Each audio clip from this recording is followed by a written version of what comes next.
In 2007, researchers at Tokyo University found a stack of letters hidden for over 250 years.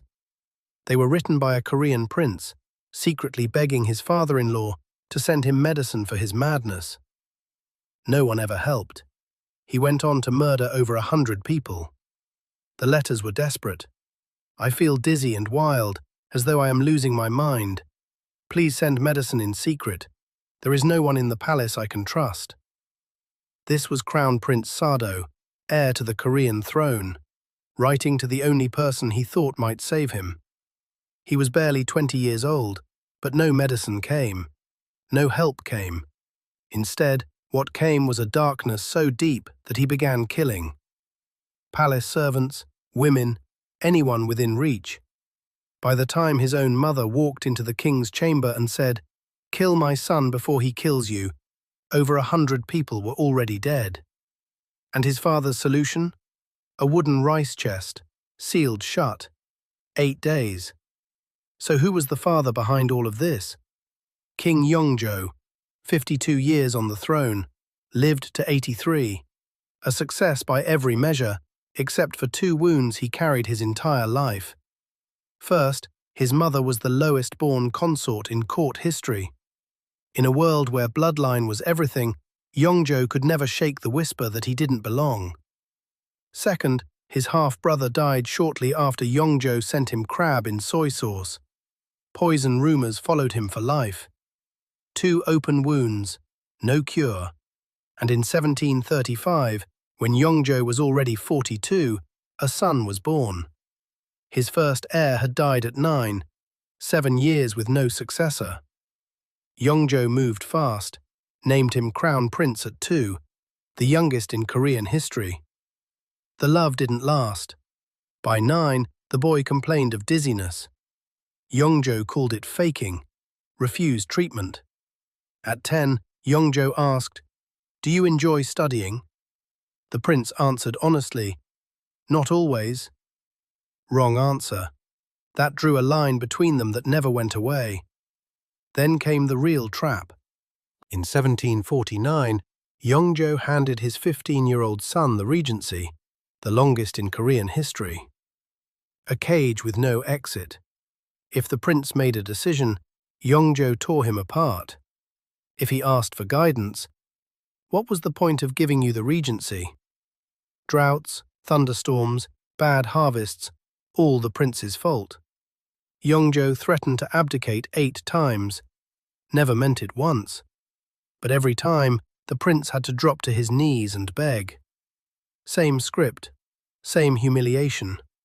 The prince was built for war, deadly with a bow, strong enough to swing a war blade at 15, author of an 18-technique martial arts manual.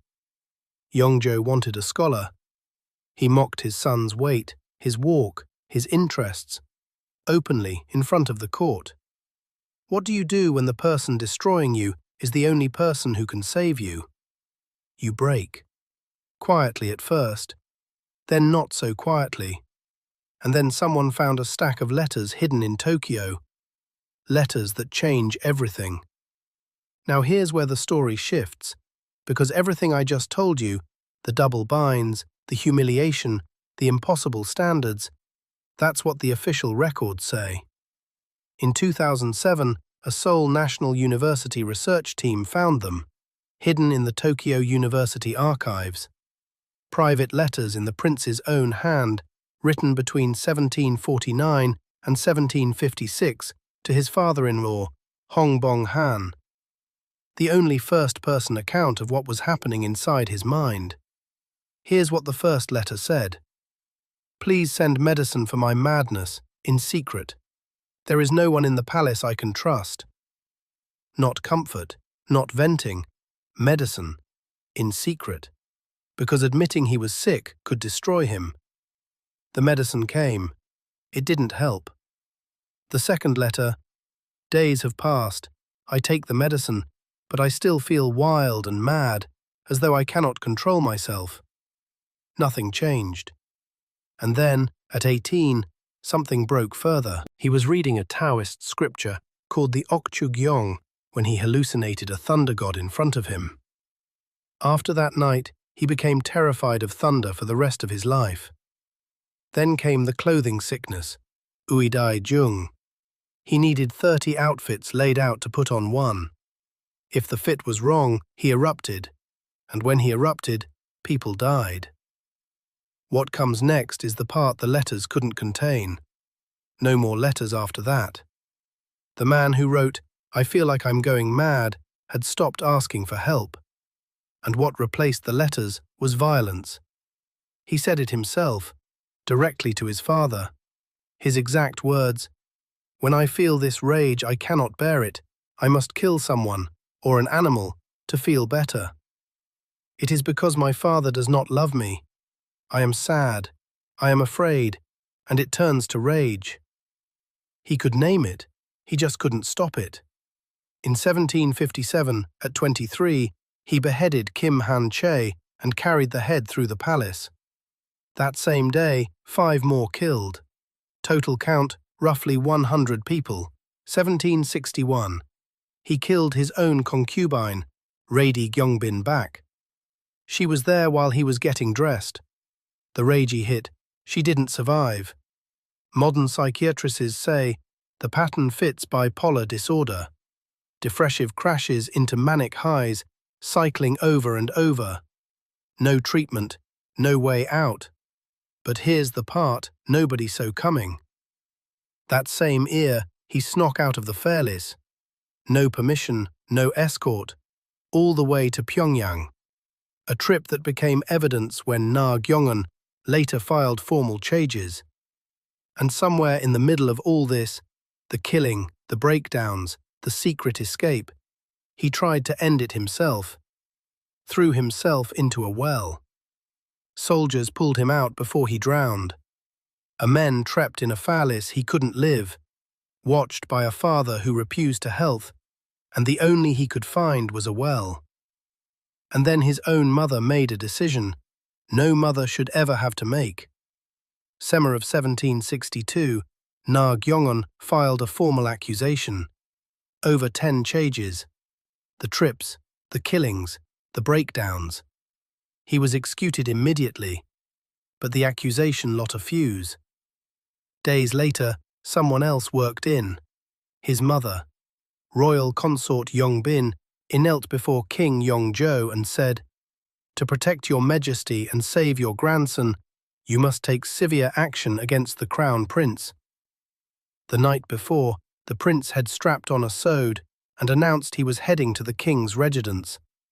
His mother chose the grandson over the son, and the king listened. On the 13th day of the intercary 5 months, 1762, Yeongjo summoned the prince and gave him one order: kill yourself. The prince refused, so Yeongjo pointed to a wooden rice chest in the courtyard, barely big enough for a man. "Get in." He dropped to his knees and begged. "Father, I was wrong. I will do whatever you command. Please, not this." That was the last thing he ever said to his father. The lid was sealed, ropes tied around it. No food, no water. July heat. 8 days. He died inside that chest, 27 years old, alone in the dark, in a box meant for grain. After the prince was dead, after his body was pulled from the chest, Yeongjo did 2 things. He restored the prince's title, named him Sado, meaning thinking of him with sorrow. Then he wrote the epitaph himself. He became a madman. The man who made him, the man who killed him, the man who wrote his epitaph. But there was one more person in this story. A 10-year-old boy who watched everything. His name was Jeongjo, 10 years old when they sealed the chest. The court told him, "Do not wear mourning clothes. Do not grieve your father." In 1776, Jeongjo became king. First words, "I am the son of Crown Prince Sado." He spent his reign trying to undo what couldn't be undone. Built a fortress city around his father's grave, Suwon Hwasong. In 1899, 137 years after the rice chest, They finally named Sado what he never was in life: Emperor. Prince Sado never got a reply to his letters, but 137 years later, the answer finally came, not in words, but in a title: Emperor.